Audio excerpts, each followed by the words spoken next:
제21대 대한민국 대통령 선거를 위한 재외선거 유권자 등록이 내일 마감됩니다.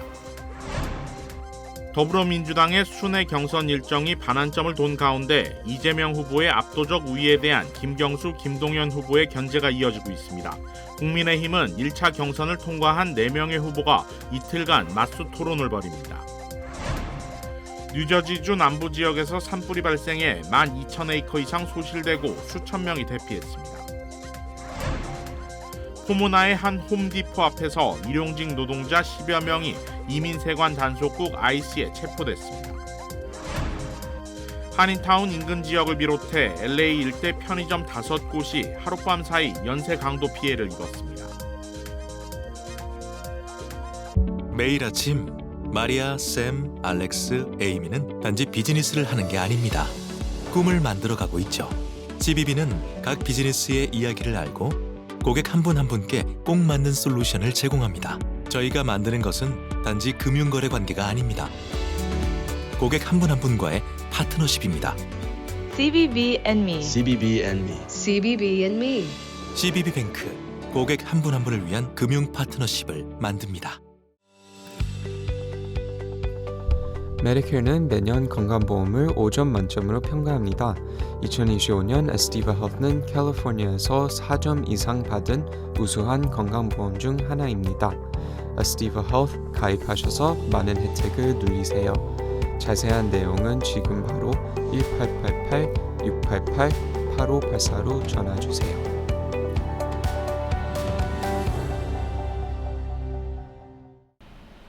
시청자 여러분 안녕하십니까? KBS 아메리카 뉴스입니다. 제21대 대한민국 대통령 선거를 위한 유권자 등록이 이어지고 있습니다. 등록은 내일 자정에 마감됩니다. 이우수 기자가 취재했습니다.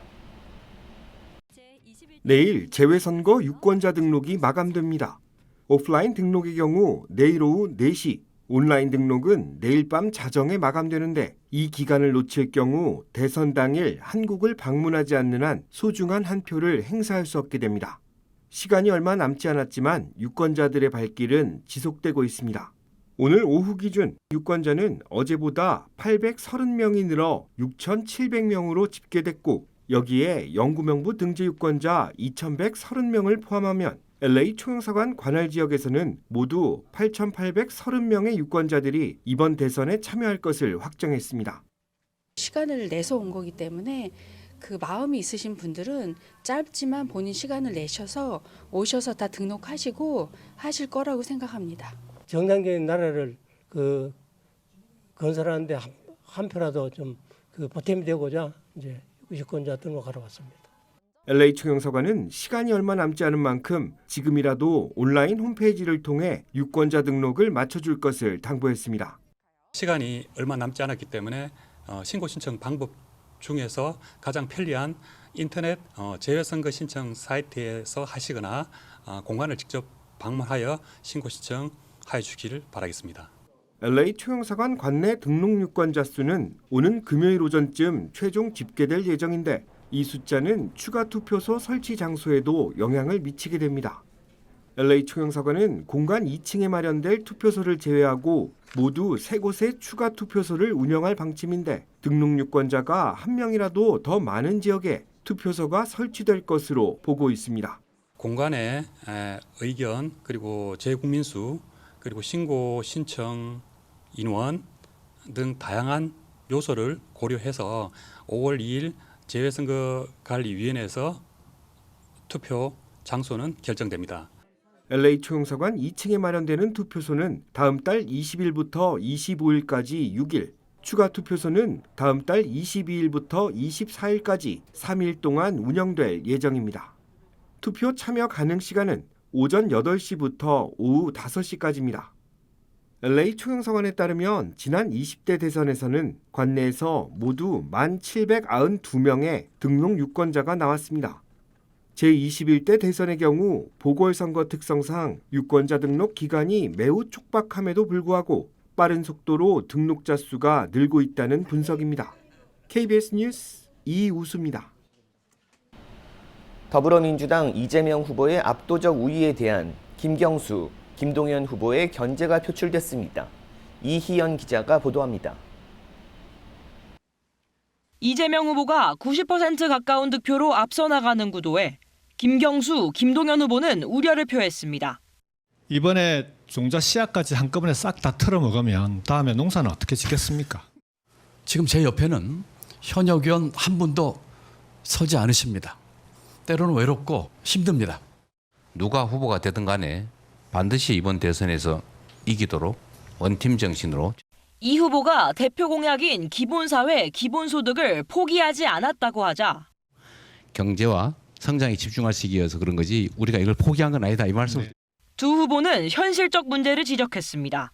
지금은 좀 성급하다. 제한적으로 또 한시적으로 주는 그런 지원을 통해서 근로의욕 고취하고 지금 기본소득으로 바로 가기에는 정부 재정에 문제가 있는 거 아니냐.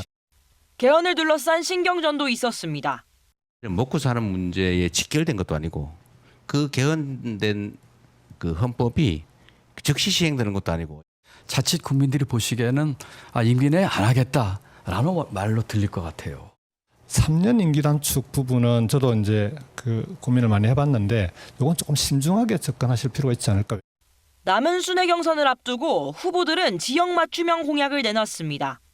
이재명 후보는 강원을 미래산업 글로벌 관광도시로, 제주는 탄소 중립 선도도시로 만들겠다고 했고, 김경수 후보는 전북의 아리백 국가산단 조성을, 강원과 제주는 신안개발을 약속했습니다. 김동연 후보는 간병 국가책임제를 띄우고 베이비부머 일자리 100만 개 조성 목표를 제시했습니다. 새 후보는 오늘은 다음 순회 경선 지역인 호남 일정에 주력합니다. KBS 뉴스 이희연입니다. 국민의힘은 4명의 후보가 공약 경쟁과 탈락 후보 끌어안기 등 새몰이에 나섰습니다. 박영민 기자가 보도합니다. 4강전에 돌입한 후보들, 당원 투표 50%가 반영되는 2차 경선에 대비해 본격 새불리기에 나섰습니다. 탄핵 반대파 김문수, 홍준표 후보는 각각 나경원 후보 영입에 나섰고 양 캠프엔 윤상현, 백종원 의원 등 현역 의원들의 합류가 잇따랐습니다. 탄핵 찬성파 한동훈 후보는 양양자 후보와 손을 잡았고 김성원 의원이 캠프에 합류했습니다. 각 후보가 지목한 후보와 1대1로 벌이는 마수 토론 역시 탄핵 찬반 구도가 됐습니다. 오늘은 김문수, 한동훈, 안철수, 김문수 후보조가, 내일은 서로를 지목한 한동훈, 홍준표 후보가 2번 토론을 하게 됩니다. 탄핵 찬반은 물론 다시 선거를 할 수밖에 없는 그 과정이 한동훈 대표님 때 아니냐. 사실 계엄이나 탄핵 이번 선거에서 피해갈 수 없습니다. 진솔하게 얘기하고 좋은 방향으로. 한덕수 대행 출마설과 빅텐트 여부를 놓고 격돌할 것으로 보입니다. 원팀을 주도하고 빅텐트 결성해서 반드시 이기도록 하겠습니다. 한덕수 대행이 다른 생각하지 말고 오히려 대한민국을 살리는 데 집중해 주시라. 정책 메시지 경쟁도 이어졌습니다. 김문수 후보는 여성 전문 군인 확대와 군 가산점제 부활 공약을, 한동훈 후보는 상속세 과표 등 부동산 세제 문제의 정상화를 강조했습니다. 홍준표 후보는 이념, 지역, 세대 갈등을 해소할 국민 통합안을 제시했고, 안철수 후보는 새 후보를 향해 탄핵 사태에 대한 대국민 사과를 하자고 제안했습니다. 개혁신당 이준석 후보는 정부 부처를 13개로 줄이고 3부총리제를 도입하는 정부 조직 개편 공약을 발표했습니다. KBS 뉴스 박영민입니다. 뉴저지에서 발생한 산불이 바람을 타고 빠르게 번지면서 인근 주민이 대피하고 주요 도로가 통제됐습니다. KBTV 주연우 기자입니다. 뉴저지주 오션 카운티에서 발생한 대형 산불이 만 에이커 이상을 태우고 이로 인해 수천 명의 주민들이 대피했습니다. 산불 인근 지역 도로들이 폐쇄되면서 교통 체증으로도 이어졌습니다. 이번 산불은 어제 오후 12시 30분경 오션 카운티 바르네가 타운십의 그린우드 산림 야생동물 보호구역에서 발생했습니다. 불길은 순식간에 번지며 레이시 타운십과 오션 타운십으로 확산됐으며 화재로 인한 연기가 대기를 뒤덮였습니다. 오늘 오전 11시 기준 존스로드 산불은 약 11,500에이커를 집어삼켰고 진화율은 30%입니다. 이번 산불로 인해 약 20개의 건물이 화재 위협을 받고 있으며 상업용 건물 1개는 이미 전소된 상태입니다. 오션타운십과 레이시타운십 일대에는 대규모 대피령이 내려졌고 수천 가구가 정전 사태로 피해를 보고 있습니다. 가든스테이트 파크웨이는 일부 구간이 폐쇄되면서 극심한 교통 혼잡으로 이어지고 있습니다. 다행히 인명피해는 아직까지 보고되지 않고 있습니다. 숀 라투의 뉴저지 환경보호청 국장은 오늘 오전 기자회견을 통해 이번 산불이 지난 20년 내 뉴저지에서 발생한 산불 중 가장 큰 규모가 될 가능성이 있다고 밝혔습니다. KBTV 뉴스 주현우입니다. 포모나의 한 홈디포 앞에서 일용직 노동자 10여 명이 이민세관 단속국 아이스에 체포됐습니다. 목격자들은 단속이 이른 아침 아무런 경고 없이 시작됐다고 말했습니다. ABC 뉴스에 따르면 어제 오전 8시쯤 포모나의 한 홈디포 주차장에 아이스 요원들이 나타나 일자리를 찾던 이민 노동자들을 일제히 단속했습니다. 현장에서는 15에서 20명이 체포된 것으로 알려진 가운데 히스패닉 일용직 노동자는 사람들이 잡혀가는 것을 보고 너무 놀라고 눈물이 났다며 우리도 사람이고 가족을 부양하기 위해 일을 찾고 있었다고 말했습니다. 이민자 권익 옹호단체들은 아이스 단속을 비판하며 불법 체류자에게도 자신의 권리가 있고 정직하게 일하는 사람들에게 공포심을 조성하고 있다고 지적했습니다. 또한 인권 변호사는 불법 체류자가 체포되더라도 묵비권을 행사할 권리가 있고 변호사를 요청할 수 있다고 설명했습니다.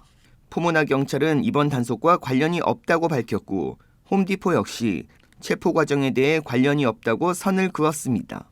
포모나에서 벌어진 이번 아이스의 이민자 단속에 지역사회가 충격에 빠졌다고 ABC는 보도했습니다. LA 샌퍼난도밸리 지역 스모크샵 3곳에서 밤사이 연쇄 도난 사건이 발생해 경찰이 수사에 나섰습니다.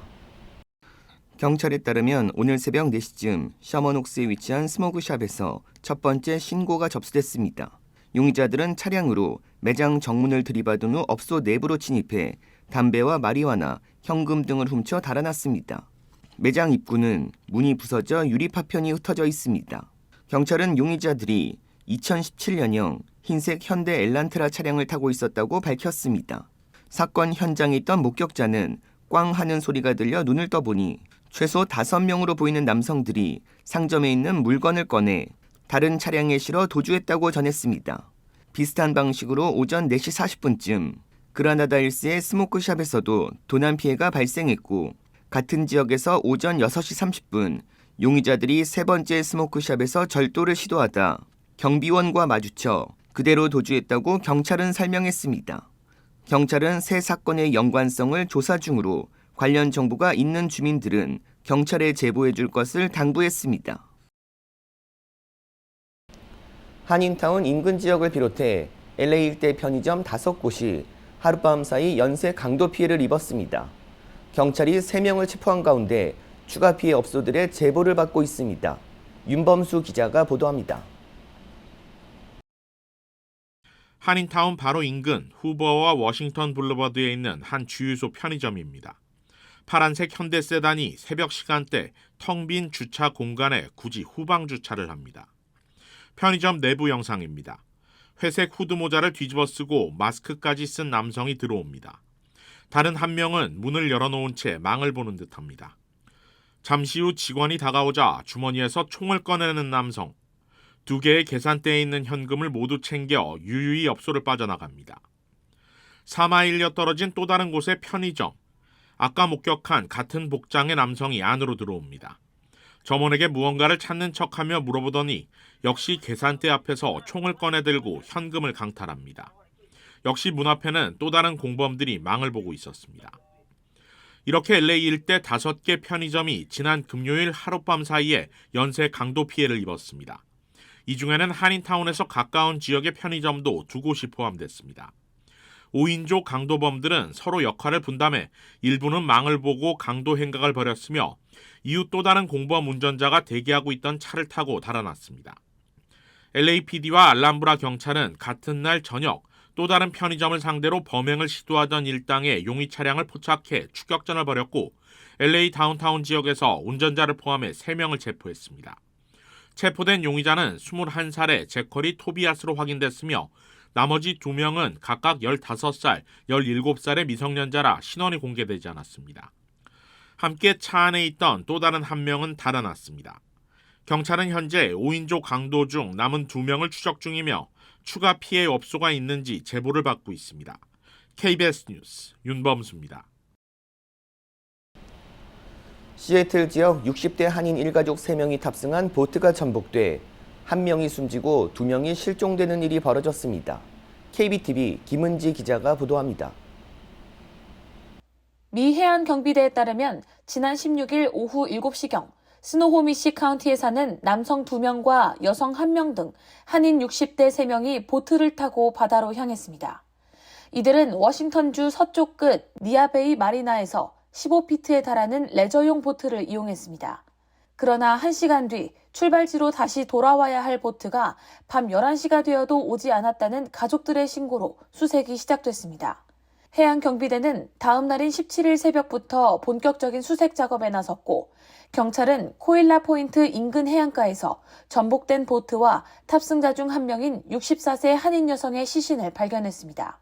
이들의 실종 위치가 미국과 캐나다 국경 바로 남쪽이었기 때문에 해당 수색 작전에는 미 연방, 워싱턴주, 지역, 캐나다 및 마카족 당국이 참여했으며 28시간 동안 해상 및 항공 장비를 동원해 총 850해리 제곱마일 이상을 수색했습니다. 그러나 현재까지 함께 보트에 타고 있던 63세와 69세 남성 2명은 여전히 실종 상태입니다. 한인 지인들에 따르면 이들은 독실한 기독교 신자들로 64세 여성이 은퇴를 한 기념으로 63세 남동생, 69세 오빠 등 3남매가 보트를 타러 바닷가로 나갔다가 변을 당한 것으로 알려졌습니다. 해양경비대는 지난 18일 수색을 중단했습니다. 당국은 새로운 정보가 없는 한 수색을 중단하기로 한 이번 결정은 결코 쉽지 않았다며 실종자 가족과 지인들에게 깊은 위로의 뜻을 전했습니다. 워싱턴주 한인 커뮤니티에서는 남은 실종자들의 무사귀환을 위한 기도와 함께 유가족들을 위한 위로와 지원이 이어지고 있습니다. KBTV 뉴스 김은지입니다. 미국과의 2대2 통합 협의를 위해 한국 정부 대표단이 워싱턴에 도착했습니다. 김경수 기자가 보도합니다. 안덕근 산업통상자원부 장관이 미국과의 2+2 통상협의를 하루 앞두고 자동차를 담당하는 산업부 1차관과 함께 워싱턴에 도착했습니다. 안 장관은 미국 정부의 자세가 다소 유화적으로 바뀐 것은 예상한 바라며 목표는 상호관세 철폐라고 강조했습니다. 특히 자동차 관련 기업들이 직격탄을 맞고 있는 상황을 신속하게 해결하겠다는 의지도 밝혔습니다. 지금 25% 그 품목 관세가 부과되어 있는 자동차 같은 경우에는 대미 교육에 큰 문제를 야기를 하고 있기 때문에 가급적이면 신속하게 이 문제는 저희가 풀 수 있도록. 정부는 이번 협의를 통해 품목 관세 인하를 요청하면서 미국의 조선 에너지 분야 협력안을 제시할 계획입니다. 미국 측이 소고기 수입과 방위비 분담금 문제 등을 꺼내며 강한 압박에 나설 가능성에도 대비하고 있습니다. 한국 정부는 방위비 분담금 같은 안보 이슈는 경제, 무역과 별개라는 입장이지만 미국 정부는 관세를 포함한 산업과 안보를 포괄하는 원스톱 합의를 원하고 있기 때문입니다. 미국 정부는 개별 국가와의 협상을 조기 타결하기 위해 속도를 내고 있습니다. There were 18 proposals on paper that have been presented to our trade team, and we're negotiating on behalf of the American worker. 이와 관련해 안 장관은 여러 상황을 점검하고 차분하고 진지하게 협상을 이어가겠다고 밝혔습니다. 2+2 통상협의는 우리 시각 오늘 밤 9시에 시작됩니다. 한국에선 최상목 경제부총리와 안덕근 산업통상부 장관, 미국에선 베센트 재무장관과 그리어 무역대표부 대표가 나섭니다. 협의 장소는 백악관 바로 옆 이곳 재무부 청사입니다. 트럼프 대통령이 앞서 미일 협상장에 예고 없이 나타난 것처럼 한미 협상장에 등장할지 여부도 관심입니다.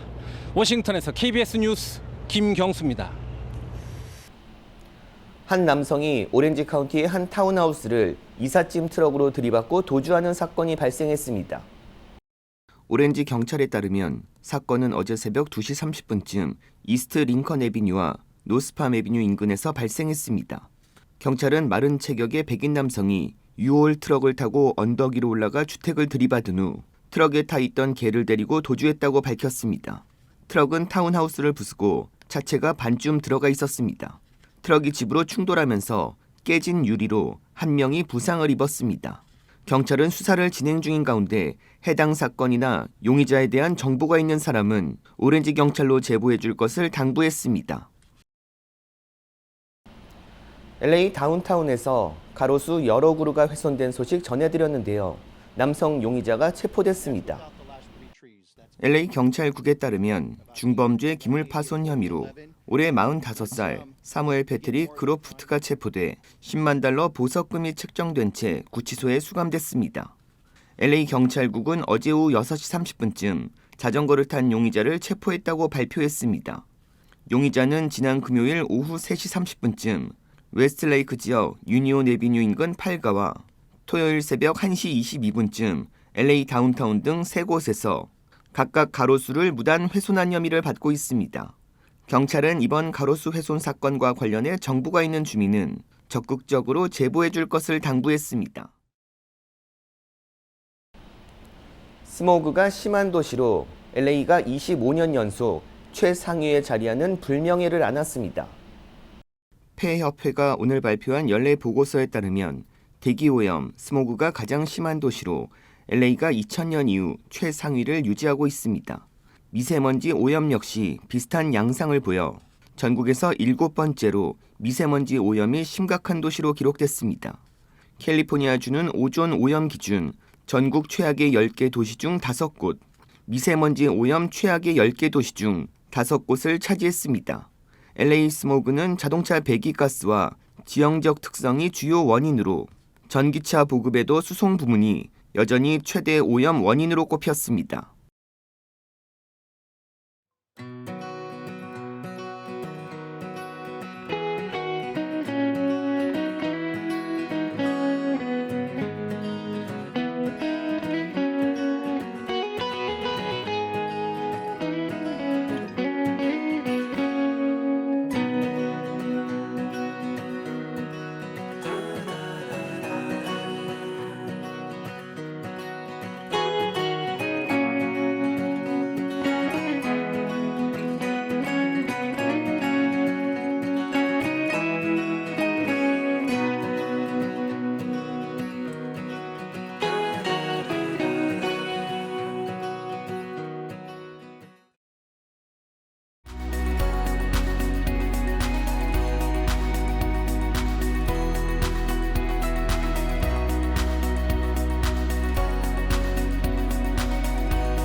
KBS 아메리카 뉴스 마칩니다.